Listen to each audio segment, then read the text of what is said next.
I got the cops called on me for parking on my own ranch. Not trespassing, not stealing. Parking. Some HOA president rolled up to my property with her clipboard army, practically foaming at the mouth because my beat-up F-150 was destroying the neighborhood aesthetics. Lady, it's my driveway on my 50 acres. But here's where it gets good. She had absolutely no clue about the police officer heading our way. Rope a comment below and let me know where you're watching from.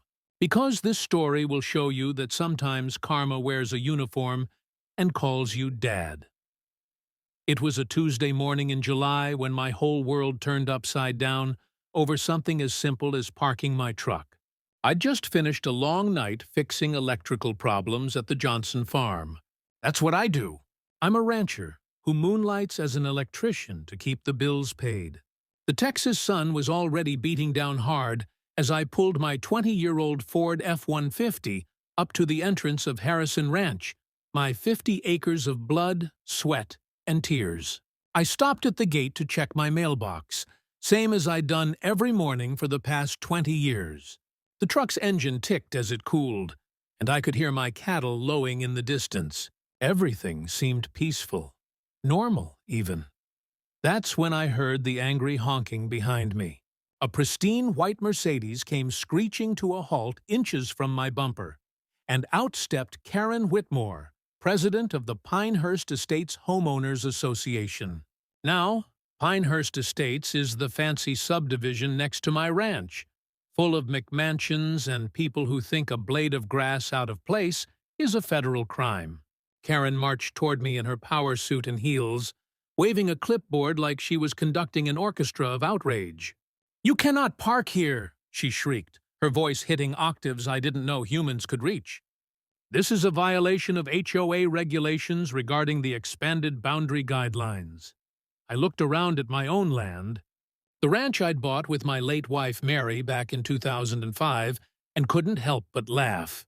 "Ma'am, do you realize where you're standing?" I asked, pointing to the weathered sign that read Harrison Ranch, established 2005, in faded green letters. "This is my property. Has been for 20 years. But Karen wasn't having it.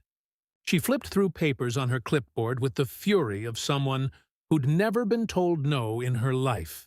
"I know my HOA rights," she declared, jabbing her finger at some document. "Pinehurst Estates' boundaries were expanded according to Resolution 47B. Your rusty truck is an eyesore that's decreasing our property values." I noticed her hands shaking with rage as she tried to pry my ranch sign from its concrete base, failing miserably. That sign had weathered tornado seasons. It wasn't going anywhere for an angry HOA president. "Sell this ranch to the HOA," Karen demanded, switching tactics when the sign wouldn't budge. "I'll give you a good price. If you don't, I'll make sure you have to leave anyway." Now, I'm usually a patient man. My son Jake always said I had the patience of a saint, which served me well, raising him alone after Mary passed.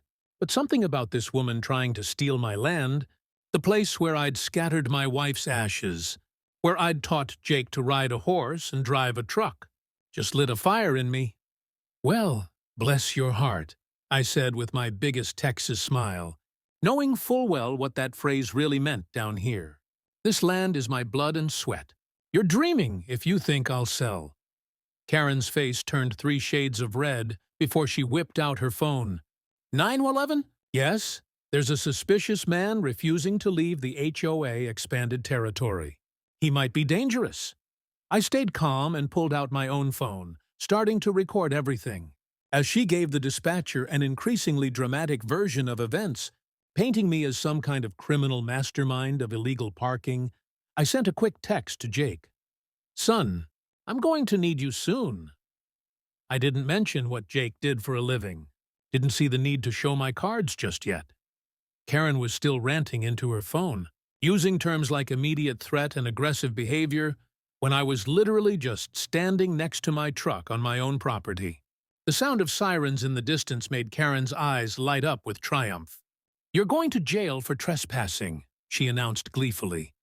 I know my HOA rights, and you've violated every single one. Two young officers stepped out of the patrol car, looking tired already. Probably not their first ridiculous call of the day. As they approached, I saw recognition flicker across the younger officer's face, but he kept it professional. Karen immediately ran to them, clipboard waving, voice reaching new heights of hysteria. "Officers, this man is illegally parked on HOA property. He's refusing to move his vehicle and threatening me." The officers looked at my truck, parked on my private drive, then at my ranch sign, then back at Karen, with expressions that said they'd rather be anywhere else. The patrol car door opened and closed. I looked up to see who was stepping out, and despite everything, I couldn't help but smile. "Well, well, well," I said quietly to myself. "This is about to get interesting, folks." The two young officers examined my documentation, confirming what I already knew. I was the legal owner of every inch of dirt we were standing on. Officer Williams, the younger one who'd recognized me, tried to hide a smirk as he handed back my papers. "Sir, you're clearly on your own property. There's no violation here." But Karen wasn't giving up that easily. Her voice rose to a pitch that made the nearby cattle start moving away from the fence line. "That truck is ruining our scenic views. That rusty F-150 is single-handedly destroying Pinehurst Estates' property values. There has to be some law against assault by automotive eyesore." "Ma'am," Officer Williams explained, with the patience of someone who dealt with too many Karens, "people have the right to park vehicles on their own land. Even old trucks." The older officer, Rodriguez, was already edging back toward the patrol car, clearly wanting to respond to actual emergencies. "I know my HOA rights," Karen screamed for what must have been the fifth time. "I'm posting this to our Pinehurst community group. Everyone will know what kind of person you are." I couldn't help but chuckle at that. "Go ahead, ma'am. I'm actually live streaming this whole thing right now." Her face went pale as she noticed my phone pointed in her direction. The viewer count was already climbing past 5,000, with comments flooding in faster than I could read them. "Karen gone wild," one said. "Someone call her manager," read another. After the officers left with a warning to Karen about misusing emergency services, I made a phone call of my own. "Jake, things are heating up here, son." His voice came through strong and reassuring, though I kept the camera pointed away. "Don't worry, Dad. I'll handle it." Karen had retreated to her Mercedes, but hadn't left. Instead, she was furiously typing on her phone, probably marshalling her HOA forces. Over the next few days, her campaign against me escalated to levels I didn't think possible over a parking spot. She called 911 again at 6 in the morning, reporting a suspicious vehicle in the exact same spot. She hired a photographer to document every single time I parked my truck anywhere on my property. She created an online group called Pinehurst Against Parking Violations that somehow gained 300 members in 2 days. But the real kicker was the fine notice she had hand-delivered by some poor teenage kid who looked terrified to be on my property. $500 for parking at an improper 90-degree angle. I kid you not, she had actually measured the angle of my truck and decided it was 5 degrees off from her definition of proper parking. That's when I decided to fight fire with creativity. Every Valentine's Day since Mary passed, I'd arranged hay bales in a heart shape in our front pasture as a tribute to her. Well, I decided to start parking my truck in a heart shape, too. Then I got more creative. Stars, smiley faces, even spelled out Texas one day, with 5 borrowed trucks from neighbors who were following the saga. A nightly live stream, Parking with Bob, became an unexpected hit. 50,000 viewers would tune in to watch me park my truck in increasingly creative ways while I told stories about the ranch. "You know," I said one evening while arranging trucks in a perfect star formation, "I taught my boy Jake to parallel park right here in this very spot." He was so worried about getting it perfectly straight. "Dad," he said, "I promise I'll protect this place." Funny how life works out. The donations started rolling in from viewers who wanted to support my parking art, as they called it. But more importantly, people started sharing their own stories about HOA overreach and property rights. We were building a community around something as simple as where I put my truck. Karen's letter revealed her true intentions when she wrote, "The ranch decreases Pinehurst Estates' values. Sell to the HOA immediately." There it was in black and white. This wasn't about parking at all. She wanted my land, and she was using any excuse to try to force me out. I held up the letter during that night's stream. Well, folks, cat's out of the bag. She wants to steal my ranch using parking violations as an excuse. The chat exploded with outrage. People started digging into public records, finding out about other properties the HOA had mysteriously acquired over the years. Someone discovered that Karen's Expansion Resolution 47B had never been legally filed with the county. The document she'd been waving around was as fake as her concern for property values. Jake's been right about people like this, I told my viewers while setting up an especially elaborate parking display for the next day. Sometimes you got to stand your ground, even if it's just about where you park your truck. I could hear the pride in Jake's voice when I called him that night to update him on the situation. He didn't say much about his work. Never did, but he assured me he was monitoring everything closely. "Tomorrow, Dad, you should bring backup," he suggested. And Karen, well, she ain't ready for who's coming. I ended that night's stream with a promise that made the viewer count jump instantly. Y'all been asking about backup? Tomorrow I'm bringing someone special. And Karen. I paused for effect, watching the chat go wild with speculation. She ain't ready for who's coming to visit. The last thing I saw before ending the stream was Karen's face in her window across the property line, watching my broadcast on her phone, her expression shifting from smugness to genuine fear. The next morning, I made good on my promise with a parking display that would go down in Pinehurst Estates history. 10 pickup trucks borrowed from every rancher friend I had within 50 miles, arranged to spell out my land across the front of my property. The early morning sun glinted off their hoods as I positioned the last vehicle, creating a defiant declaration that could probably be seen from space. As predicted, it took Karen exactly 12 minutes to call the police. I knew because my live stream viewers were running a betting pool on her response time.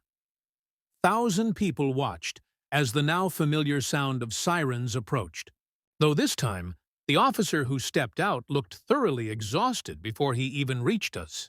"Mrs. Whitmore, we've talked about this," he said, with the weariness of someone who'd been woken up too many times for the same nonsense. "You called about parking again?" Karen's face was practically purple as she gestured wildly at my automotive art installation. 10 vehicles. This is psychological warfare. It's harassment through truck arrangement. I know my HOA rights. The officer looked at the trucks, all legally registered, all parked on my private property, and I could see him mentally updating his resume. "Ma'am, if you call 911 one more time about Mr. Harrison's parking, you'll be charged with misuse of emergency services." Our chief was very clear about this. But Karen was beyond reason now. She pulled out a tablet and started a PowerPoint presentation right there in my driveway. 47 slides titled "The Parking Terrorism of Bob Harrison." Slide 23 was my Valentine's heart arrangement labeled as emotional manipulation through vehicle positioning. She had actually taken photos from multiple angles and added red arrows pointing to what she called aggressive truck placement. The officer walked away somewhere around slide 30. But Karen kept going, presenting to my phone camera and the growing crowd of neighbors who'd come to watch the spectacle. That's when her phone buzzed with a text that made her freeze mid-rant. She looked at the screen, and for just a moment, I saw something crack in her armor.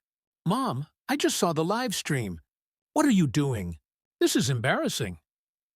The text was clearly from her daughter Jessica in California, visible on the screen for just a second, before Karen fumbled to hide it. For that brief moment, Karen looked almost human.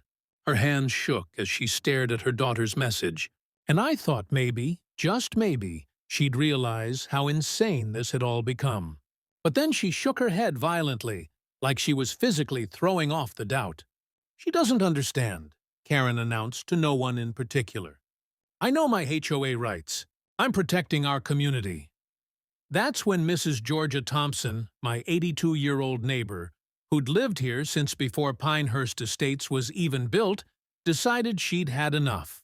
She climbed out of her ancient Buick, walker and all, and faced down Karen with the fury of someone who'd survived the Depression, 2 wars, and 50 Texas summers.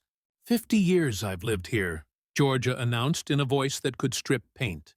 Bob Harrison is the best neighbor anyone could ask for. He fixed my roof for free after that tornado. He brings my groceries when I can't drive, and you're harassing him over parking. You should be ashamed. The crowd murmured agreement, and I saw several Pinehurst Estates residents nodding along. Karen tried to respond, but Georgia wasn't done. You know what ruins property values? People like you turning neighbor against neighbor over nothing. Bob's Ranch is why half these folks moved here. For the rural charm, the authentic Texas feel. You're the one ruining everything with your clipboards and your made-up rules. I felt moved to share something with my viewers then, standing among those 10 trucks while my community rallied around me. 20 years ago, I said to the camera, right in this spot, I taught my son Jake to parallel park. But before that, this spot held another memory. My late wife Mary stood right here in 1998, facing down a developer who wanted to buy our ranch for a shopping mall. She was 5'2" and suffering from cancer treatments, but she looked that man in the eye and said, "This land will stay in the Harrison family until the sun stops rising." She taught me that sometimes the smallest person can take the biggest stand. Even when she was gone, her spirit protected this place. I could almost hear her laughing at Karen's antics. Really, Bob? All this fuss over parking? He was 16, nervous as a long-tailed cat in a room full of rocking chairs. Took him 15 tries to get it right, but he kept at it. When he finally nailed it, he looked at me and said, "Dad, I promise I'll always protect this place." Funny thing about promises, I let that hang in the air, watching the chat explode with theories about who Jake was and why I kept mentioning him. Karen's face had gone from purple to white as more neighbors voiced their support for me. Even some HOA board members were starting to question her vendetta. In desperation, Karen announced she was filing a lawsuit for causing public disturbance through vehicular arrangement harassment. Her lawyer, some slick-suited guy named Steinberg, actually showed up within an hour to serve papers. The preliminary hearing was set for next week, and Karen strutted around like she'd already won. But Linda Ramirez, my lawyer, and old high school classmate, just laughed when she saw the filing. "He's suing you for parking creatively on your own land. This will be fun." As that day's stream came to an end, I looked directly into the camera, knowing Karen was watching along with 90,000 other people. "Y'all have been asking who Jake is. Tomorrow at noon, you'll meet him. And trust me," I paused, letting the anticipation build as the viewer count climbed even higher. Karen's whole world is about to flip upside down. The chat went absolutely insane with guesses, theories flying faster than I could read them. And across the property line, I could see Karen in her window, laptop open, face pale as she watched my stream, trying to figure out what surprise was coming her way. The stream hit 100,000 viewers as I arranged 5 trucks in a perfect star formation. The Texas sun blazing overhead at exactly noon. Karen arrived with an entourage that looked like she'd recruited every busybody in Pinehurst Estates. 15 people carrying stop illegal parking signs and a drone buzzing overhead like an angry wasp. She marched toward me in a new power suit, probably bought special for this confrontation, waving a banner that read HOA right in glittery letters. "Bob Harrison," she screeched, her voice carrying across the ranch. "Today I have 15 witnesses to your parking terrorism. This ends now. I know my HOA rights." The drone operator, some kid who looked like he'd rather be anywhere else, circled my truck arrangement while Karen directed him like she was filming a documentary on parking crimes. That's when we all heard it. The distinctive rumble of a Dodge Charger police cruiser turning into my driveway. The chat exploded with excitement. The sheriff is here. This is it. Karen's about to get wrecked. Karen practically sprinted toward the cruiser, her heels clicking on the gravel, clipboard at the ready. Sheriff, finally, someone with real authority. This man has been using parking as a psychological weapon. He's destroying our property values with strategic truck placement. You have to arrest him. She was so focused on her rant that she didn't even look at who was stepping out of the vehicle.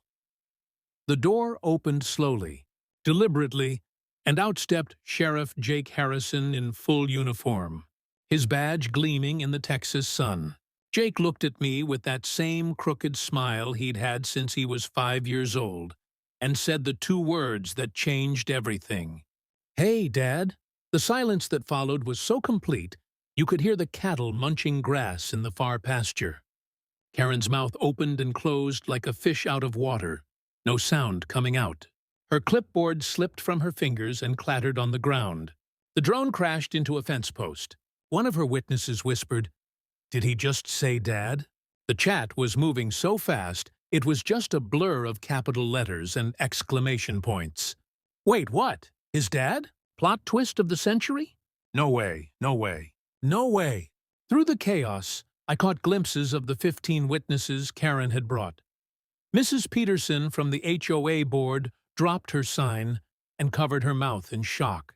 The Johnson twins, who'd been recording everything for Karen's evidence file, slowly lowered their phones and started backing toward their car. Even the drone kid couldn't have been more than 19, was frantically typing on his phone, probably texting his mom to come pick him up. Across the street, I could see neighbors pressed against their windows, some holding up their phones to catch the drama. Old Mr. Franklin actually came out in his bathrobe, coffee mug in hand, and gave me a thumbs up. Karen finally found her voice, but it came out as a squeak. Dad, this can't be. I didn't. My HOA writes.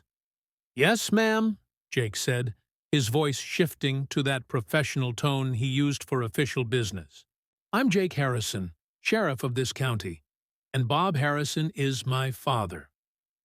He paused, looking around at the 10 trucks, the gathering crowd, the crashed drone, and Karen's growing horror. Now, would someone like to explain why my department has received 12 calls about my dad parking on his own property?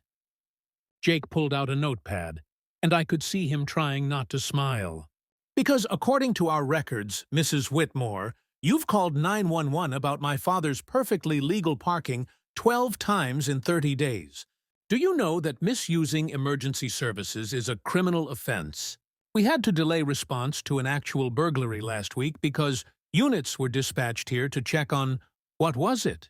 Aggressively angled vehicle placement? Karen's face had gone from pale to green. This is a conflict of interest, corruption, nepotism, she sputtered, backing away from Jake like he was radioactive. I'll report this to the state, to the FBI, to someone. Jake remained calm, but I saw that flash in his eyes. The same one he'd gotten as a kid when someone bullied his friends at school. Mrs. Whitmore, I've never handled any calls regarding my father. Every single one was managed by other officers. But now that I'm here, off duty actually, just came to have lunch with my dad. I'm very interested in this documentation you've been waving around. He gestured to the clipboard on the ground, then pulled out his personal phone. Because I've been doing some investigating on my own time, and guess what we found? Jake's expression turned serious as he scrolled through his phone. Seems you've been using HOA funds to create false documents about land purchases. That resolution, 47B you keep mentioning, it was never filed with the county because it's fake. But what's real is the $1.5 million missing from HOA accounts. Coincidentally, the exact amount needed to buy the parcels of land surrounding my dad's ranch. The crowd gasped. Karen's witnesses started backing away slowly. Someone whispered, "We didn't sign up for this." The kid who'd been flying the drone was already packing up his equipment and sneaking toward his car. "You've been trying to force my dad out so you could buy his land cheap and flip it to developers," Jake continued. "That's conspiracy to commit fraud, Mrs. Whitmore. And that's just the beginning." "I first learned what real anger felt like," Jake said, turning to address the crowd in the live stream camera. "When I was 8 years old, someone came to our ranch and told my dad he didn't belong here. Said his truck was too old, his clothes too dirty, his ranch too ugly for the neighborhood. I watched my dad's face as this person tried to make him feel small for working with his hands, for being a real Texan instead of a pretend one." He looked directly at Karen. "I promised myself that day I'd protect good people from bullies who abuse power. Guess that promise is coming full circle." Karen tried to run to her Mercedes, but Jake held up a hand. "Oh, and Mrs. Whitmore, that's not all we found. See, when you steal money to buy land illegally," he paused, looking at his phone as it buzzed with a message. "Your friend at City Hall, Patricia Hriss, just agreed to testify about the bribes you paid her to push through fake documentation. You might want to lawyer up." Karen's face went completely white. The live stream viewer count had passed 150,000, with "Parking Dad Sheriff's Son" trending worldwide. Then Jake delivered the final blow. "By the way, those 5 trucks behind me, they're all legally parked at perfect 90-degree angles. I measured them myself. Learned from the best, after all." He winked at me, and I couldn't help but feel proud of the man my son had become. The stream chat was losing its mind with excitement, and Karen looked like she might faint right there in my driveway. But this was far from over. The look in her eyes told me she wasn't going down without a fight. Karen's revenge came at 2:00 in the morning, 3 days after Jake's revelation had turned her world upside down. I woke to the sound of diesel engines and backup beepers. Stumbling out of bed, I found 5 massive semi-trucks blocking every entrance to Harrison Ranch. The drivers had strategically positioned their vehicles on the public road, technically legal, but making it impossible for me to get in or out. My cattle feed delivery was due at dawn, and I had a veterinary appointment for a sick calf that couldn't wait. Karen had found her loophole, and she was exploiting it with the determination of someone with nothing left to lose. I started my live stream immediately, showing viewers the wall of trucks surrounding my property. "Well, folks, seems Karen's not done yet. Can't say I'm surprised." By sunrise, the situation had escalated beyond petty revenge. The truck drivers, looking uncomfortable but determined, admitted Karen had paid them $5,000 each to park there for a week. "Just doing a job, sir," one of them told me apologetically. She said it was a legal protest. But Jake had taught me well over the years about property law and traffic regulations. I carefully documented how the trucks were violating multiple safety codes, blocking emergency vehicle access, creating a fire hazard, and impeding the legal easement for utility access. More importantly, I recognized one of the drivers from a previous encounter. "Tommy Martinez," I said, approaching the nervous-looking man. "Didn't you lose your commercial license last year for insurance fraud?" Tommy's face went pale as I continued documenting everything on stream. Within an hour, Jake arrived, not as sheriff this time, but as my son, concerned about the illegal blockade. He made some calls to friends in the Department of Transportation, and soon Tommy was spilling everything. "Mrs. Whitmore promised to pay our fines if we got caught," he admitted on camera, sweating profusely. "She said she had connections, said she'd make any problems go away. But I can't afford another violation, sir. I got kids to feed." Jake's expression was stone cold as he took Tommy's statement. "So she hired you knowing you were driving illegally. That's conspiracy to commit traffic violations and endangerment. Keep talking." The other drivers, seeing Tommy fold, started moving their trucks without being asked. The afternoon brought Karen's most desperate move yet. An emergency HOA meeting with over 200 attendees, half of them my supporters who'd been following the parking saga. Karen stood at the podium looking haggard, her usually perfect hair disheveled, makeup smudged from what looked like tears of rage. "This man," she pointed at me in the audience, "has turned our peaceful community into a circus. Property values are suffering because of his parking publicity stunts." But Patricia Anderson, a longtime Pinehurst resident, stood up immediately. "Actually, Karen, I just checked with 3 real estate agents. Property values in Pinehurst have increased 15% this quarter. They said it's because Harrison Ranch gives us authentic rural charm that buyers want. You're the one causing problems with this insane vendetta." The room erupted in arguments, HOA board members shouting over each other. But the real drama was yet to come. In the middle of the chaos, a tow truck appeared on the meeting room security monitor, hooking up to my F-150 parked outside. Karen's face transformed with triumphant glee as she shouted, "There! He's parked in a fire lane!" I called to have it towed legally. But I just smiled and continued recording. "Folks watching at home, you're about to see karma in action. That's not a fire lane. It's my designated parking spot as a disabled veteran. Yeah, I don't talk about it much, but I've got the placard and everything. And stealing a vehicle from a disabled veteran's spot, well, that's a whole different level of illegal." The tow truck driver was already hauling my truck away as Karen gloated, "My HOA rights prevail." I let them take it, keeping my phone trained on the entire operation.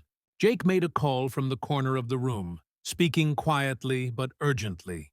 The chat was going insane. 200,000 viewers now, all screaming variations of "this is theft" and "she's lost it." But I stayed calm, knowing what was coming. 20 years I've had that truck," I told the camera, my voice catching slightly. "Bought it with my late wife Mary the year we got married. Every dent, every scratch tells a story of building this ranch together. But you know what? If Karen wants to play this game, she's about to learn why you don't mess with Texas." The meeting dissolved into chaos as people took sides. But I noticed Karen's lawyer, Steinberg, quietly slipping out the back door, his face pale. That night, I streamed from my front porch, the empty spot where my truck should be visible in the background. The viewer count hit 300,000 as word spread about the theft. But at exactly midnight, as I was wrapping up the stream, headlights appeared in my driveway. Not just any headlights, the distinctive pattern of police vehicles. Lots of them. Jake stepped out of the lead car with 4 other officers, their faces all business. "Going to need you to come with me, Dad," he said formally. "We need you to identify some stolen property." The camera was still rolling as we drove to Karen's house, where my F-150 sat in her driveway next to her Mercedes. But the real show was Karen herself, standing in her silk pajamas and fuzzy slippers, champagne glass still in hand from her premature victory celebration. "Karen Whitmore," Jake announced as his officers approached, "you're under arrest for grand theft auto. You have the right to remain silent." The security camera footage I've been streaming to switched to Karen's doorbell camera. Turns out, one of my viewers worked for the security company and patched me in. My phone buzzed with an unknown number. It was the tow truck driver, his voice shaking. "Mr. Harrison, I'm so sorry. She told me you were a squatter, showed me fake eviction papers. When I saw your veteran plates, I felt sick. But she threatened to destroy my business if I didn't take the truck. My dad was a vet, too. And I'm turning myself in tomorrow morning. I'll testify about everything." I could hear him crying. 20 years I've been towing. Never stolen nothing from nobody. She made me a thief. Even Karen's accomplices were victims of her manipulation. 200,000 people watched live as Karen's champagne glass shattered on her marble entrance, her scream of "my HOA rights" echoing through the night as the handcuffs clicked shut. The boardroom was packed to capacity 6 weeks later, with Sarah Davidson. From the local news live streaming to over 500,000 viewers worldwide. I sat at the plaintiff's table in my only suit. Hadn't worn it in 10 years. Not since Mary's funeral. While Karen entered in an orange jumpsuit that clashed horribly with her spray tan. The contrast wasn't lost on the gallery, which erupted in whispers until Judge Patricia Hawkins banged her gavel. Order. This isn't a reality show, people, though given the evidence I've reviewed, it might as well be. The prosecution began presenting their case like a perfectly choreographed comedy show, if comedy shows involved felony charges and potential prison time. First came the video compilation titled Karen's 12 Calls About Parking, which had the entire courtroom struggling not to laugh. Each call was more ridiculous than the last. He's parking menacingly. The truck is facing north instead of south. I think the parking is a code for drug dealing. The judge had to call for order multiple times as people lost it at Karen's increasingly unhinged complaints. Then came the statistics that sobered everyone up. Due to these false emergency calls, average response time in the county increased by 3 minutes. A domestic violence victim waited an extra 7 minutes for help because units were responding to Mrs. Whitmore's complaint about aggressive parallel parking. The prosecutor, a no-nonsense woman named Janet Brooks, let that sink in before continuing. The evidence kept mounting like a twisted parking ticket collection. The fake HOA Resolution 47B was presented, with a handwriting expert confirming Karen had forged 3 board member signatures. The financial records showed exactly how $5 million in HOA funds had been funneled into shell companies Karen controlled, all aimed at buying land around my ranch. The defendant created an elaborate scheme, Brooks explained, using parking complaints as a weapon to force Mr. Harrison to sell his property below market value. She then planned to flip the combined properties to developers for a $12 million profit. But the real showstopper was the testimony from Patricia Hendress, Karen's accomplice at City Hall, who'd cut a deal for immunity. She promised me $50,000, Patricia testified, visibly shaking. Said all I had to do was backdate some documents and nobody would know. When I hesitated, she threatened to expose my son's juvenile record to my employer. The gallery gasped, and I saw several HOA board members who'd supported Karen look sick. But nothing compared to the moment when Linda Ramirez, my lawyer, stood for the defense's presentation. Ladies and gentlemen of the jury, this case isn't just about parking. It's about a fundamental right, the right to use your own property without harassment. Mr. Harrison parked his legally registered vehicle on his own land. In response, Mrs. Whitmore weaponized the emergency services system, stole money, forged documents, and ultimately committed grand theft auto. Linda's presentation was devastating in its simplicity. She showed photos of every parking arrangement I'd made, hearts for Valentine's, stars for the 4th of July, even spelling out Merry Christmas with borrowed trucks.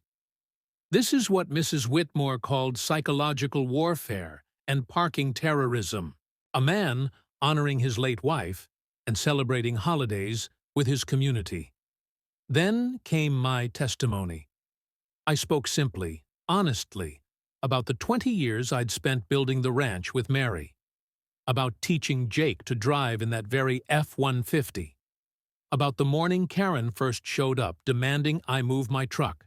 I've parked that truck in the same spot for 2 decades, I told the jury.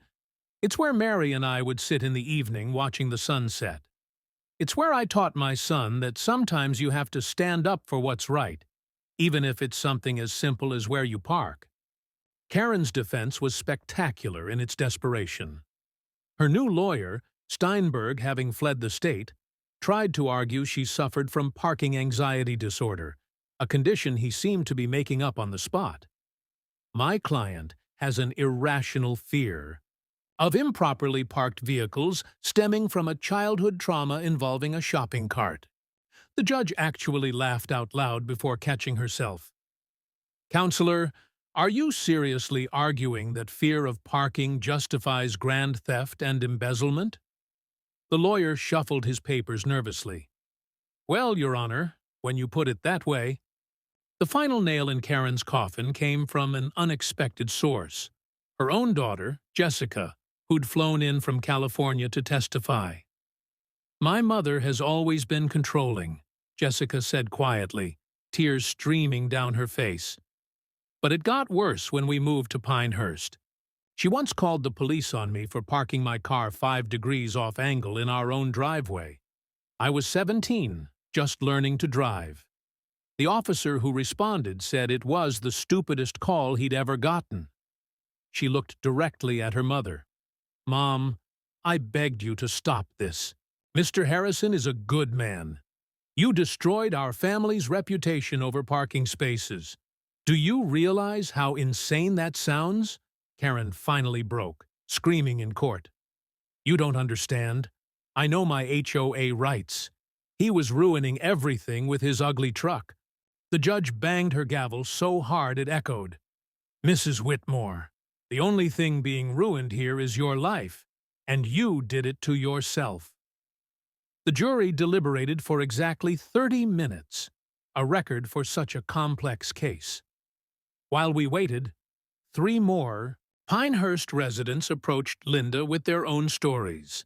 Mr. Peterson whispered about being fined $800 for parking his work van in his own driveway. Karen said commercial vehicles attracted the wrong element. Mrs. Rodriguez had been forced to sell her food truck after Karen's harassment about where she parked it at home. Young Tom Bradley lost his landscaping business because Karen convinced clients he was unreliable after he parked his trailer at an angle she didn't like. All these stories, all these lives disrupted because one woman weaponized parking regulations.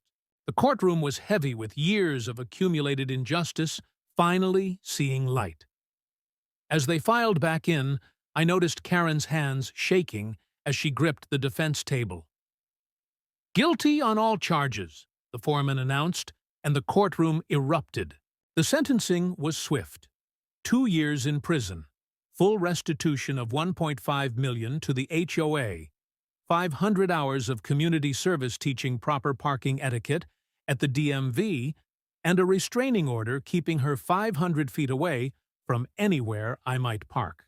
This is the most ridiculous case I've ever presided over, Judge Hawkins said, shaking her head. Mrs. Whitmore, you turned a simple parking situation into a criminal enterprise. I hope you use your time in prison to reflect on how catastrophically you failed as a neighbor and a human being. But as the bailiffs approached with handcuffs, Karen turned and delivered one last shocking statement. This isn't over, Bob Harrison. I know something about Jake. You don't check his records from Austin. The parking runs in the family. My smile faltered as Jake's face hardened. The courtroom buzzed with confusion, and Sarah Davidson grabbed her microphone eagerly. This story just took another turn, folks. We're going to need a follow-up investigation.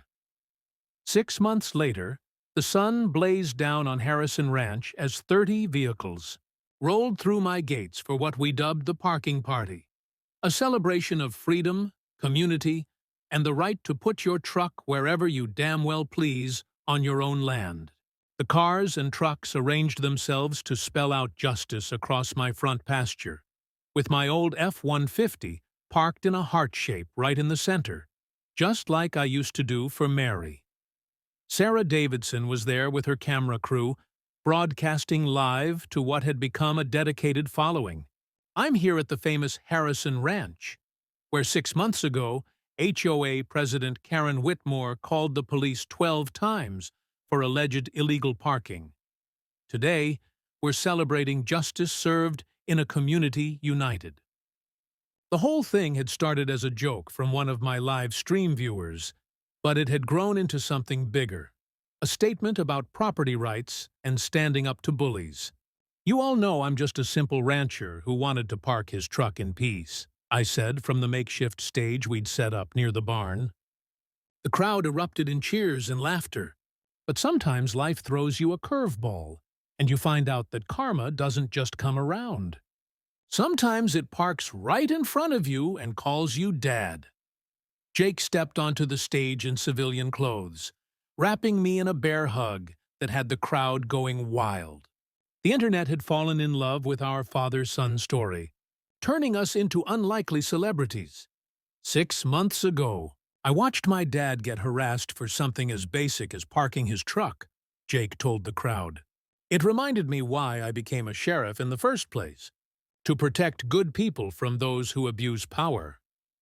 And speaking of protection, he grinned at the crowd, let me address the elephant in the room, or should I say the parking violation in Austin.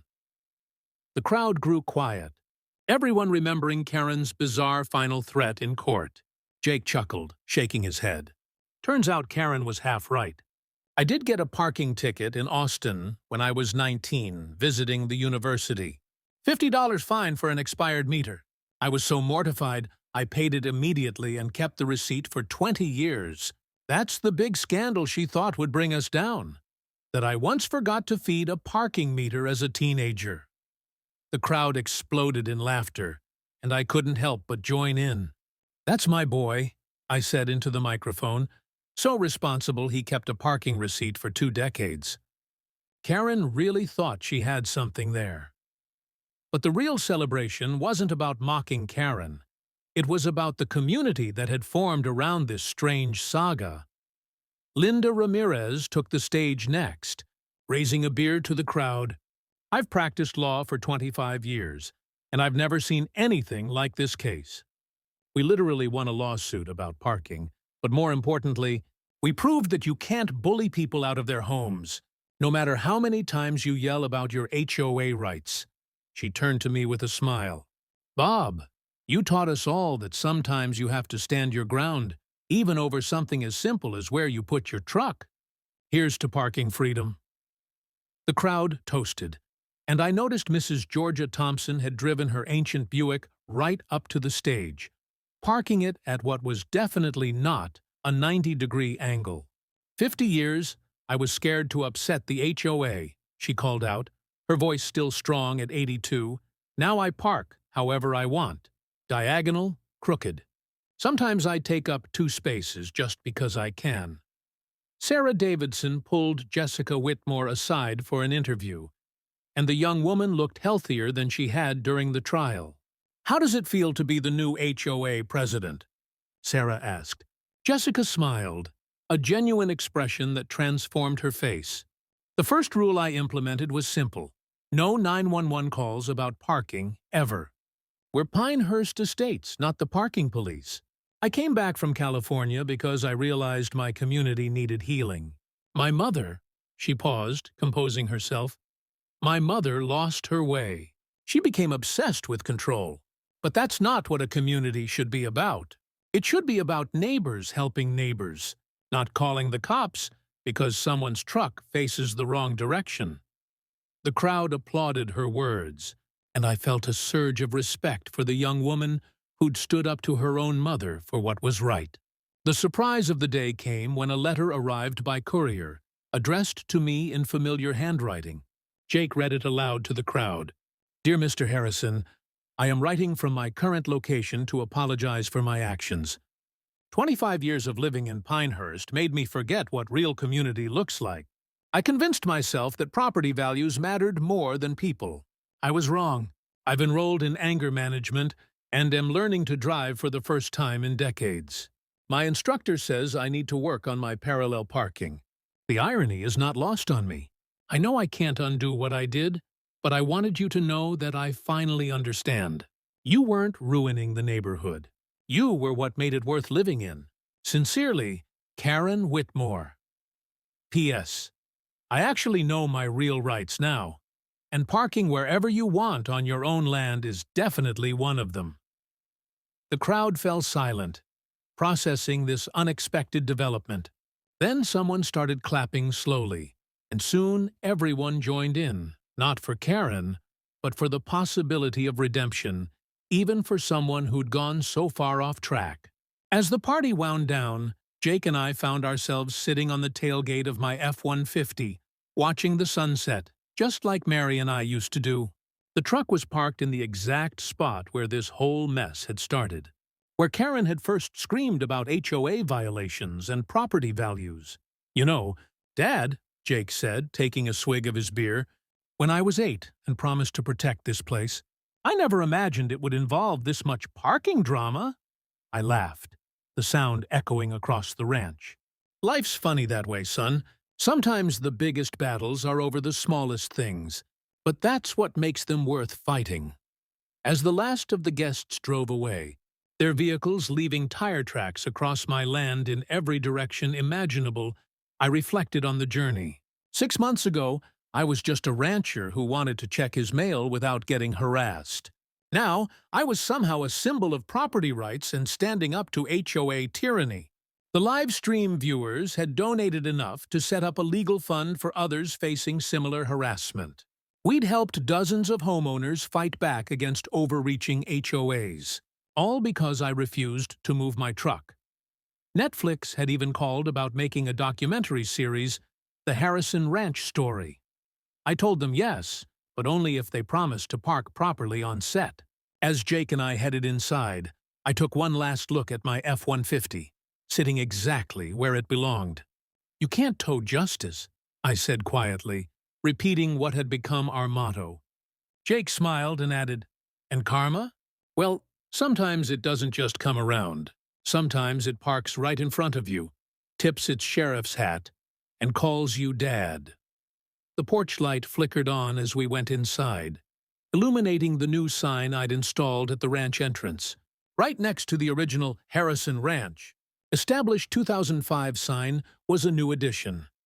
"Parking free and legal since forever." And in smaller letters below, "Karen tested, community approved." Because in the end, that's what this whole crazy story was about.